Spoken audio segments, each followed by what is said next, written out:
कितने अरसे से यहाँ पे रह रहे हैं? माशाल्लाह जी, मेरी पैदाइश भी इधर ही हुई है। बड़ा तकरीबन 60-65 साल से हम इधर रह रहे हैं। यार आप बड़े जालिम लोग हैं, आप कब्रों पे कब्जा करके तो कब्रों में आपने घर बना ली। ये तो आपकी सोच है या गवर्नमेंट की सोच है। हमारे पास तो माशाल्लाह 60 साल से सारे डॉक्यूमेंट्स हैं। हम सब सरकारी पे कर रहे हैं, बिजली के बिल दे रहे हैं, अपना प्रॉपर्टी टैक्स 60 साल से दे रहे हैं, हर चीज़ हमारे में। अच्छा, अगर आप प्रॉपर्टी टैक्स भी दे रहे हैं, जी जी, आपके पास रजिस्ट्रियां भी मौजूद हैं, तो ये फिर रियासत क्यों कहती है कि आप कब्रों पे कब्जा करके बैठे हैं? देखिए, एक चीज़ हकीकत है कि हर प्रूफ हमारे पास मौजूद है। एक ज़बरदस्ती हमारे पे एक चीज़ मुसल्लत की जा रही है कि जी हम कहाँ जाएं, हर दरवाज़ा खड़का बैठे हैं, हर चीज़ हाई कोर्ट तक गए हैं। रात की हमें पूरे 1 साल से ये मसला चल रहा है कि भाई ये चीज़ हमें इतनी तंगी हो रही है चीज़ों से कि हम आपको वो वजाहत कर ही नहीं सकते। रोज़ाना नोटिस पे नोटिस, जब हमारी अपनी चीज़ है, हमारे माशाल्लाह सारे डॉक्यूमेंट्स हैं, हम खुद पूरी फैमिली इधर रहते हैं। रियासत अपनी जोरे बाजू का मुजाहरा करना चाह रही है और ये अफसोसनाक है, गरीब का घर छीन के। एक और बुजुर्ग है, मेरा ये मानना है और मैं ईमान की हद तक यकीन रखता हूँ कि बुजुर्ग जो होते हैं वो हमारे लिए रहमत होते हैं और उनकी बात जो है वो बेहतरीन हो सकती है। अस्सलाम वालेकुम। मुझे रहनुमाई ये फरमाएं कि आपने कब्रों पे कब्जे किए हैं। वो बात ये है कि 70 साल हो गए, हमारे बाप दादा ने जो खरीदी हुई है सारी है और डिस्ट्री हमारे पास इंतकाल शुदा है। ये ज़रूरी जमीन थी? हाँ जी बिल्कुल, हमने बिल्कुल खूब बना हुआ था यहाँ पर। हमारा कमरा जो बना ना खूब ऊपर बड़ा बना हुआ है। ठीक है। हाँ, और यहाँ पर फसल उगी हुई थी, वो क्या मकई उगी हुई थी, दरख्त लगे हुए थे, तो और मतलब बाग भी था साथ। तो अब देखो ये 70 साल हो गए हम बैठे हुए हैं भाई, ये टैक्स भी दे रहे हैं, प्रॉपर्टी टैक्स भी दिया है, बिजली भी लगी, पानी भी लगी है। अभी ये मेरा बेटा अभी फौत हुआ है, 1.5 महीना हुआ है सारा, तो ये उसके छोटे छोटे बच्चे हैं, हम कहाँ जाएँ उनको लेकर? क्योंकि हमारी समझ से बाहर गाल हो गई। ये कौम, ये जज साहब हैं, ये हमारी बात सुनते ही नहीं है।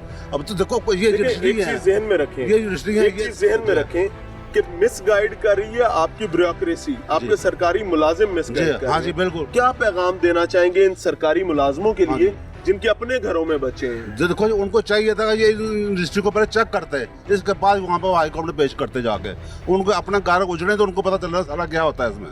जज साहब को वो यहाँ ये मतलब कब्रिस्तान के जो है अपना बशीर साहब, उनको पता सारा चलेगा क्या होता है यहाँ। इंतहाई अफसोसनाक है, तकलीफ देह मामला है आम आदमी के लिए और लम्हा फिक्रिया है उन लोगों के लिए जो बाकायदा मिसगाइड करते हैं आला अदलिया को।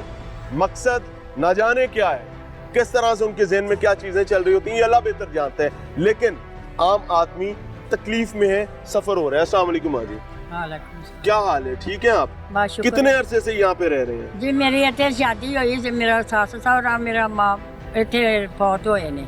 मेरे 3 बच्चे ने, 2 मेरिया बेटियां ने, उन्होंने भी गाह बच्चे ने, वो भी गाह कुड़मा जम्मा वाले होए ने। इन्नी मेरी उम्र हो गई, असी इत्थे रहिंदे थे, मेरा सस सहुरा रहिंदा सी, इत्थे खूह हुंदा सी, इत्थे पैरियां बाजदा हुंदा सी, ते उन्हों दी मेरी इत्थे शादी हुई, इत्थे सारी उम्र लंघ गई, मैं बुढ़ी हो गई। मेरे 5 नस्लों की बात ये अम्मा जी बता रही हैं। मेरी सस सहुरा भी इत्थे बहुत होए, मैं भी बुढ़ी हो गई, मेरे बच्चे जेडे भी कुड़मा जम्मा वाले हो गए। मुझे ये बात बताएं, आज कहा जा रहा है कि आप लोगों ने कब्जे किए हैं। नहीं, कोई कब्जा नहीं किया। ए बेचारे जेडे हैगे ने ना, जेडे गुल बेगम दे बाग वाले ने ना, ਇਹ ਸਾਡੇ ਸ਼ੁਰੂ ਤੋਂ ਭੈਣਾ ਭਰਾ ਇੱਥੇ, ਉਹਨਾਂ ਦੇ ਮਾਂ ਪਿਓ ਵੀ ਇੱਥੇ ਫੌਤ ਹੋਇਆ, ਉਹਨਾਂ ਦੇ ਪਿਓ ਇੱਥੇ ਫੌਤ ਹੋਏ ਨੇ, ਉਹਨਾਂ ਦੀ ਵੀ ਉਮਰ ਇੱਥੇ। ਇਹ ਜਗ੍ਹਾ ਖਰੀਦੀ ਸੀ? ਹਾਂਜੀ, ਖਰੀਦ ਕੇ ਘਰ ਬਣਾਇਆ ਸੀ? ਹਾਂਜੀ। ਦੂਜੀ ਗੱਲ ਤੇ ਨਹੀਂ, ਮਕਾਨ ਆਪ ਪਾਏ ਨੇ, ਖਰੀਦੀ ਜਗ੍ਹਾ ਖਰੀਦੀ ਹੋਈ। ਹਾਂਜੀ। ਤੇ ਉਹਦੇ ਟੈਕਸ ਵਗੈਰਾ ਵੀ ਦੇ ਰਹੇ ਹੋ, ਉਹਦੇ ਪੈਸੇ ਵੀ ਦੇ ਰਹੇ ਸਭ ਕੁਝ ਇਹ ਕੋਈ ਇੱਥੇ ਕਬਰ ਕੁਬਰ ਨਹੀਂ ਸੀ ਹੈਗੀ, ਇਹ ਜਾਣ ਕੇ ਹੁਣ ਜਾਣ ਕੇ ਇੰਨੇ ਚਿਰ ਪਿੱਛੋਂ ਤਬਦੀਲੀ ਆਈ ਆ ਖਾਲਸਾ ਸਾਹਿਬ ਦੇ ਰਾਜ ਦੇ ਵਿੱਚ। ਕੋਈ ਪਹਿਲੋਂ ਕੋਈ ਪੁੱਛਦਾ ਦੱਸਦਾ ਨਹੀਂ ਸੀ, ਇੱਥੇ ਬੜੀ ਪੈਲੀਆਂ ਹੁੰਦੀਆਂ ਸੀਗੀਆਂ ਤੇ ਕੋਈ ਇੱਥੇ ਕਬਰਾਂ ਵਾਲੀ ਜਗ੍ਹਾ ਨਹੀਂ ਸੀ। ਹੁਣ ਸਾਡੀਆਂ ਕਬਰਾਂ ਲੱਗੇ ਬਣਾਉਣ, ਇੱਥੇ ਕਬਰ ਢਾਹ ਕੇ ਮਕਾਨ ਢਾਹ ਕੇ ਸਾਡੀਆਂ ਕਬਰਾਂ ਬਣਾਉਣ ਲੱਗੇ।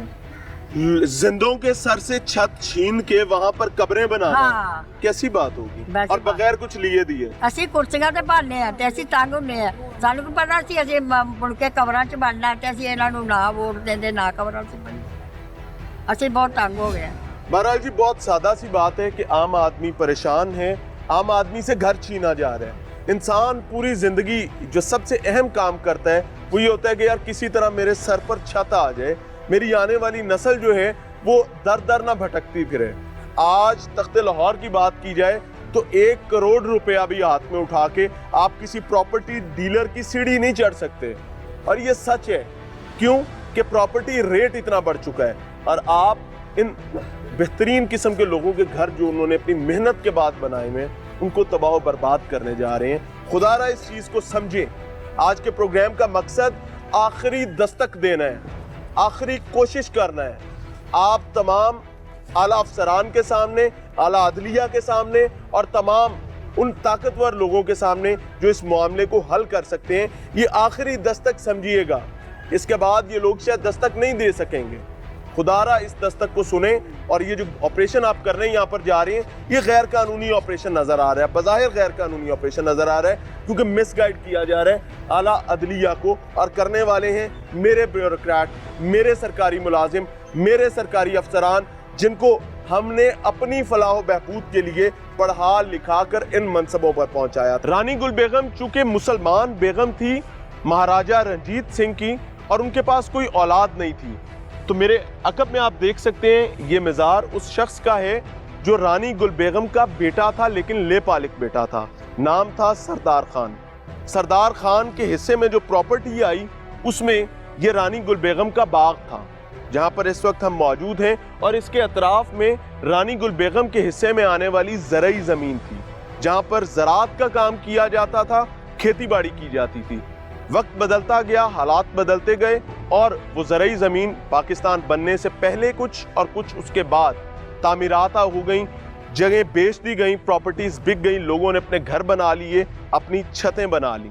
आज सैकड़ों ख़ानदान वहाँ अपनी ज़िंदगी गुजारते हैं, अपना गुजर बसर करते हैं। सरदार खान के बेटों की बात की जाए तो सबसे पहले जहांगीर खान का जिक्र आएगा। तो जहांगीर खान की कब्र भी अंदर ही इसी मज़ार में जहां रानी साहिबा की कब्र है वहीं पर मौजूद है। कब्र हालात की वजह से किसी हद तक मिस्मार हो चुकी है, कमज़ोर है, ख़राब हो चुकी है, लेकिन अगर उनके बेटों की बात की जाए तो नौमान खान, ये आप देख सकते हैं जी, बिल्कुल ये बेसिकली रॉयल फैमिली है, रॉयल फैमिली है जिसकी बात कर रहे हैं। ये नौमान खान की कब्र है, मेरा कैमरा आपको दिखा सकते हैं, जो उसी नस्ब से ताल्लुक़ रखते थे, उनकी कब्र भी मौजूद है। चूंकि ये उनकी मलकियती जगह थी, मियानी साहब कब्रिस्तान का इससे कोई ताल्लुक नहीं था, दूर दूर तक कोई ताल्लुक नहीं था। हाँ, इसके दाएं जानिब ज़रूर मियानी साहब कब्रिस्तान था, मेरे बाएं जानिब ज़रूर मियानी साहब कब्रिस्तान था, लेकिन इस प्रॉपर्टी जिसमें ये बाग और ज़रई रकबा आता है उससे मियानी साहब कब्रिस्तान का कभी भी ताल्लुक नहीं रहा। नौमान खान के बाद बात की जाए तो नौमान खान के बेटे हमारे साथ मौजूद हैं, उनसे आपको मिलवाएंगे और उनसे समझने की कोशिश करेंगे कि ये मियानी साहब कब्रिस्तान अंदर से कहां से आ गया इस प्रॉपर्टी में तमाम में। अस्सलाम वालेकुम, क्या हाल है जी? मोहम्मद आजम साहब इनका नाम है जी। आजम साहब कैसे हैं, तबीयत ठीक है? आप नौमान खान के बेटे हैं? जी बिल्कुल। जो अभी तक बात की गई इसमें कोई गलत तो नहीं है, कोई दूसरी राय तो नहीं? कोई गलत नहीं। आपका ज़ाहिर एक रॉयल फैमिली से ताल्लुक था और एक मुसलमान खातून ने आपके जद अमजद जो हैं उनको ले पालिक थे उनके पास और उनसे प्रॉपर्टी आपके पास आई। आज आप लोगों ने जो प्रॉपर्टीज बेची थी आगे, उन लोगों के घर गिर रहे हैं, कैसा महसूस हो रहा है? ये तो दुख की बात है जी। बात ये है कि कुछ सुनता ही नहीं है। ये हमारी ज़मीन है, हमारे पास कागजात हैं, कोई हमने उन्हें कागजात दिखाए हैं, ये कहते हैं नहीं जी सन 58 में को मार्शल लॉ दौर लगा था तो उस वक़्त वो कुछ जगह जो ना वो अपने उधर ले गए हैं कि जी ये कब्रिस्तान की जगह है। ये सारी हैंकी पैंकी 62 में हुई? ये 62 में हुई और उसके बाद से मसाइल खराब ही रहे। हाँ। ये डॉक्यूमेंट जरा थोड़ा सा एक्सप्लेन कर दें। ये 1868 के है जी। शुरू में यहाँ ये है रानी गुल बेगम का नाम लिखा हुआ है, जोजा महाराजा रंजीत सिंह का। ये 1868 है। इसके बाद ये 1891 से लेके ये 95 तक इनके आगे बेटे जहांगीर खान और बहावल खान। ये ज़राई प्रॉपर्टी की आप बात करें जहाँ पर आज तामीरात हैं और घर बने हुए लोगों के, उन्होंने जगह खरीद के बनाई? जी, खरीद के बनाई हुई हैं इन्होंने। बाद में यहाँ पे एक कुआं भी था, वो जो बैल से चलता था बड़ा, वो ये सामने जो मकान है इसके साथ ही है, वो कुआं था। ये तमाम यहाँ से सैराब होती थी, जितना भी इलाका था ना यहाँ से सैराब होता था। मोहल्ले वालों से सबसे भी पूछ ले, वो कहते भी ठीक है ये उस वक़्त था।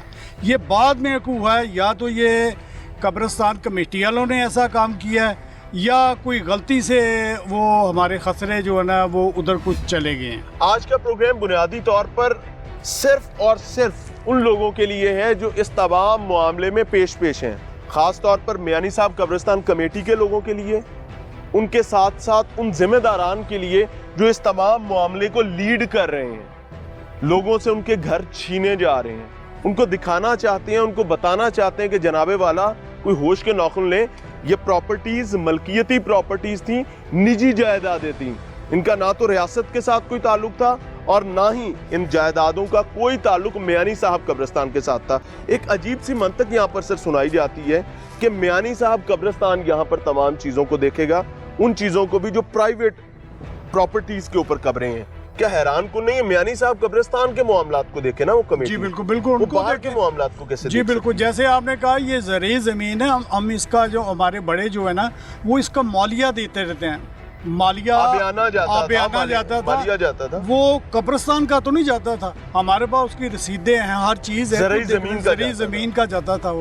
वो देखने वाला है को हमने बहुत बताया, वो सुनते नहीं है, कहते नहीं जी आपका सजा आ गया, तो वो बने हुए मकान है, बच्चे कहाँ जाएं, बूढ़े कहाँ जाएं, बेचारे क्या इतना कहाँ है, वो सुनता नहीं है हमारी।